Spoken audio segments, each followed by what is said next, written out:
Trick or treat! Halloween is here, so I want to do a spotlight segment on spooky sports stories. Specifically, some of the most renowned sports curses over the years. Let's start off with the curse of the Bambino.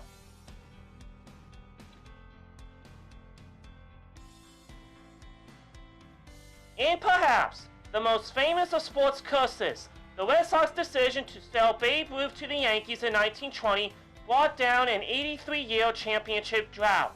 Before the trade, the Red Sox had won 5 World Series, the Yankees none.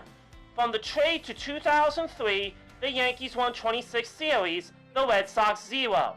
The curse's reputation was enhanced by the Red Sox repeatedly coming close and falling short. The team made 4 World Series appearances and each went the full 7 games.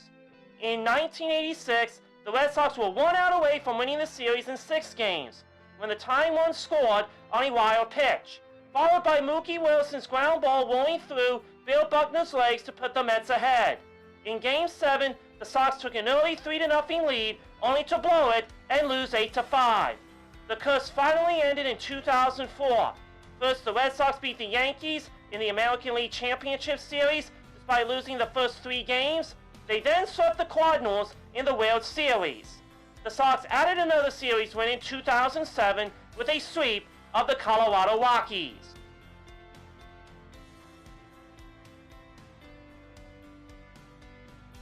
Now here's a curse for the football fans out there. This is the curse of quarterback Bobby Lang. Quarterback Bobby Lang led the Detroit Lions to 3 NFL championships. Despite this, the Lions, thinking he was past his prime, traded him to the Pittsburgh Steelers in 1958. As Lang left, he reportedly declared that Detroit would not win for 50 years. Over those 50 years, the Lions have had the worst winning percentage of any NFL team and had a single postseason victory.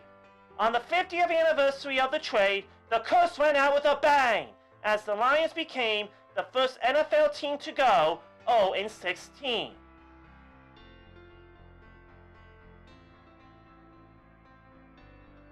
Now this one is really out there. This one is about a witch doctor cursing the Australian Socceroos. According to the autobiography of player Johnny Warren, during the 1970 World Cup qualifiers, Australia's Socceroos hired a witch doctor to curse their opponents. Australia proceeded to beat Rhodesia 3-1.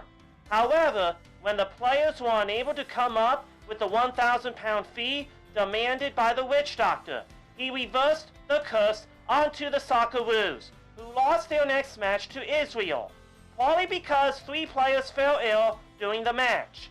In 2004, Australian comedian and filmmaker John Safran read Warren's book and traveled to Africa to reverse the curse. He found that the original witch doctor was dead, but hired a second one who performed a rite in which he killed a chicken and splattered the blood over Safran. The Socceroos not only qualified for the 2006 World Cup, they advanced to the second round, the best result they ever had.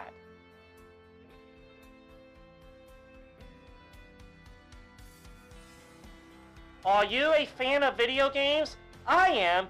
Then this one is for you, the Madden Curse. Since 1999, the cover of the Madden NFL video game has featured a top player, many of whom have suffered injury or setback.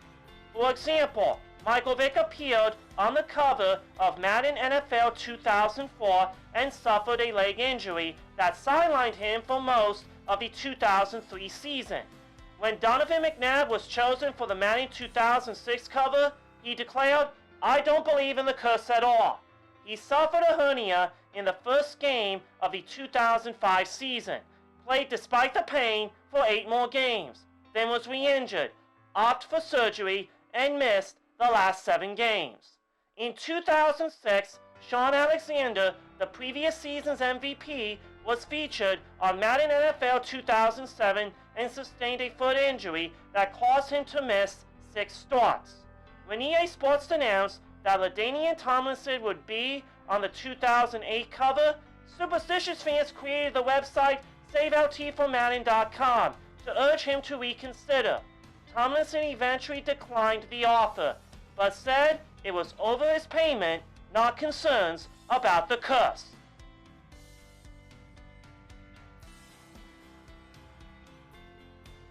And finally, our own Philly curse, the curse of Billy Penn. Philadelphia had a policy of not allowing buildings higher than the statue of city founder William Penn that stands on top of City Hall. This ended in 1987 with the completion of One Liberty Place, which is nearly 400 feet taller than City Hall. Penn apparently responded to his demotion by cursing Philly's pro sports teams. Over the next 20 years, the Flyers lost the Stanley Cup twice.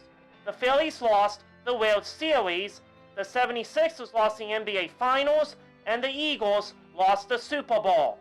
In 2007, when the Comcast Center became Philadelphia's tallest building, workers tried to break the curse by attaching a figurine of Penn to the final beam. It worked, as the Phillies won the World Series the next year. I hope you enjoyed these curses as much as I enjoyed researching them for you. Have a happy Halloween, and see you next time on Let's Talk Sports.